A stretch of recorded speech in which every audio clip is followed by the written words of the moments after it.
The month of November is an occasion for us to look beyond the immediate.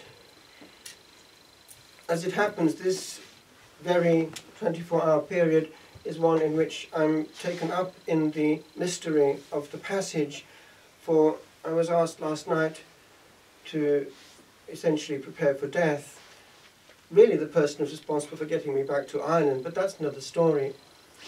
And that explains why I have to make off immediately afterwards, because she actually is dying. We can see it, that the family is already there waiting for her to give her last breath. But she had the blessing of being able to make confession and receive all the sacraments and the apostolic indulgence in complete lucidity, which is a great grace. A lady, by the way, who has already been half her life nearly a widow, 10 children, of which there were 3 sets of twins. One of the twins died only about a year ago, and one of the boys was killed at 2:30 in the morning, a mile underground in the Tara mines. So a lady who's already had a few shocks and had to deal with what we're dealing with now, the passage into the beyond. With regard to one of the twin sisters, Teresa, it was actually a model Christian death, and died with words similar to that of Thérèse of Lisieux, that she was going to spend heaven helping us. And she, despite the pain, never ever complained. And she was always, in a way, healing us by her upward movement of joy, knowing quite well that she was falling into safe hands. So that's Christian victory. Compare that with what one hears on a daily basis with regard to people going into the beyond under very, very different circumstances. You may have come across this book. It's Maria Simma. It's difficult to get hold of now, but there are second-hand copies around. Get us out of here. And she was interviewed by more than one person. This is a very good account here. She speaks with Nikki Eltz. Sister Emmanuel of the Community of the Beatitudes has also interviewed her well, and as a result we have, as it were, from the horse's mouth, a lot of useful bits of information about the beyond. And not only about the beyond, but also about what the beyond thinks about what's going on this side.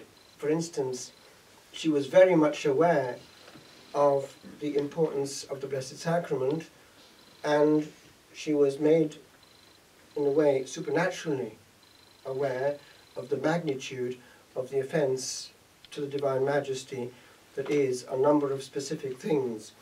And she was asked specifically whether the Holy Souls had said anything to her or communicated anything to her regarding such practices as Holy Communion in the hand. And she immediately gave to understand yes. And it's obviously something that greatly, greatly displeases the ones who matter. And I think you may have heard a story which has gone round, which is in this book, which is true because she's reporting what is a local event. It's with regard to the abuse of what is essentially an exception for circumstances of very, very large numbers. For instance, initially in missionary situations with a shortage of priests, but which has become against the explicit wish of the Vatican, which reacted very strongly in 1998, a practice which is not anymore on parish level exceptional at all, but a kind of new norm, that is of unconsecrated hands handling the Blessed Sacrament. But with regard to this, she reports this that had happened just the other day when she was talking, that there had been this lady who was an extraordinary minister and keen on being so, flaunting it as it were. And when it came to this person dying, obviously not very old, they had put her in the coffin and sealed it, but some family members had arrived later, and at their insistence they'd opened it up, and to their horror found that these hands that were keen on this practice had completely and without any explanation, given the short amount of time, turned, different from the rest of the body, completely black. And Maria Simma interpreted that quite clearly as an indication that maybe we ought to be careful. Now, it might be a surprise to you, but fairly recently we addressed this question to the congregation, the discipline of the sacraments, because a lady, a young lady actually, was puzzled about one or two things, such as that her children wanted to go to the priest to be blessed, because they were under the age for Holy Communion, and they were upset and confused when a lay person was approaching them and trying to bless them. And also they were very upset and confused, these people, by seeing people going up easily into the tabernacle itself, and all this, because the instinct of their heart was that this was out of order. And so I just said to her in a letter, just put it to the congregation. And she did. And the letter came back with a proper protocol from one of the secretaries for the English-speaking part of the world, from the Vatican, Congregation for Divine Worship and the Discipline of the Sacraments. That's the old Congregation of Rites. And it was quite clear. The priest alone has the power to bless, and only a deacon upwards has access to the tabernacle. Now, there's a profound theological reason for it. It's that the Church, our Holy Mother the Church, has the custody of the Lord's body. And to behave as though one appropriated it is to misunderstand the nature of the gift. Some years ago, this is before the Second Vatican Council, but it was known by those who were in formation for the priesthood, and we've been informed by those who were still of that period, that if one, before ordination to a major order, performed an act which belonged to a higher major order, that is, a deacon, if he did something that belonged to a priest, would then find that he would not be ordained to that higher order. He'd be stuck as a deacon forever.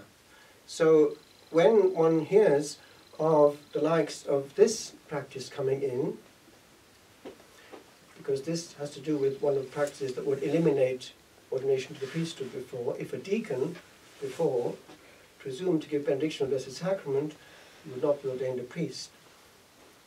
Now he may do so, but that's because of the readjustment of his role. But it's again only a deacon and a lay person, if he presumes to do so, would then find himself in that position of going beyond his grade. So if one finds now that lay people are being invited, if a child comes up, not to lay their own hands on the head of the child, which in any case they should not be doing, but actually to use the host to make a blessing, then that's what's going on there. They're going beyond their grade, because they're giving a Eucharistic blessing. Now, just to be aware, what happened in 1998 was an important event, but was deliberately brushed aside by many people. It was that all the heads agreed and signed a document which was interdicasterial and approved in forma specifica by St. John Paul II, making it his own. And it was this. The one, of course, drawing it up would essentially have been Ratzinger. Well, actually no, but he would have been part of it because he was in the CDF, but parallel. But he was aware of the theological issue involved. It was this, that this document, which was entitled Declaration on the Participation of the Non-Ordained in the Ministry of the Ordained Priesthood, that the use of lay people for handling the body of the Lord was still always to be seen as exceptional, extraordinary. Again, there are theological reasons for that. 2 millennia of shared history between East and West, where one had to have this apartness to approach God directly. E.g., in the West, that the hands that touched the body of the Lord touched nothing less, notably a woman. Now, the document went on to say that where contrary practices had come in, that it was more or less was becoming a norm and not an exception for extraordinary circumstances well determined. And by the way, in Poland, they still give an indication of the figure of about, was it 300 onwards? Would be a very large number. When that had happened, then it had to be immediately addressed. And the language was very, very clear. Now, just to be aware that that is therefore, from the highest authority on the planet for us, an indication of the divine will with regard to certain things. And also, already, when I was in Rome actually, in the mid-90s, first time round, the document came out with regard to certain abuses. And there were a series of direct references to some practices which were being generalized, which were to be eliminated. Notably, that people who were not in major orders were under no circumstances to behave as concelebrants. That included, and that's actually in the rubrics of the Missal and the general instruction, that included, if they were helping, that they were to receive Holy Communion as lay people and not as concelebrants. That means they may not receive the body of the Lord before the priest has consumed it. Also, they were not to be in the presbyterium area, the sanctuary, before the priest's communion was over. That is, they were not in any way to be confused with those in major orders. Now, for these things to be given such insistence by repeated documents and to be placed actually in the general instruction, it means that the will of God is there for us. And we cannot bypass that in the interest of some superior will of God that we've imagined, which accidentally flatters us. Do you see what I'm getting at? Now, if you think that I'm exaggerating, open your eyes. People like to be in this category A situation, which actually is not evangelical. We have very few rubrics from the Lord himself, but he did say this: take this, all of you, and drink of it. He didn't say you in category A, and the others can look on, admiring you. So if a distinction comes into play at that point where only certain are given the chalice and the others aren't, that is theologically questionable. Not only pastorally, but actually there's a problem there. Because the Lord did not, at that point, make distinctions. I just conclude. This month of November is the point at which also we have to think that that's also our problem.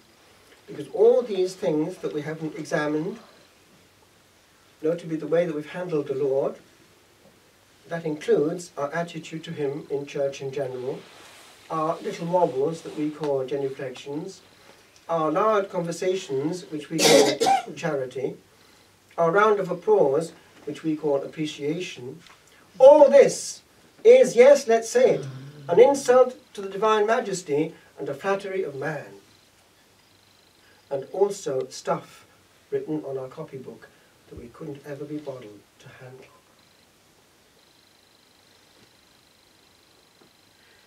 I just conclude. There was in Brittany a roadside shrine with written on it, Bishop such and such, at this spot entered into life. And some idiot had added at 100 miles an hour. But it could be us too. I was given this the other day. It's written really for children, but we're all children essentially. And it's the 6 stages of the man. Here there's a baby with a dummy with cross-eyed. Too young to think of God. Then we have this man flexing his muscles. Bodybuilding.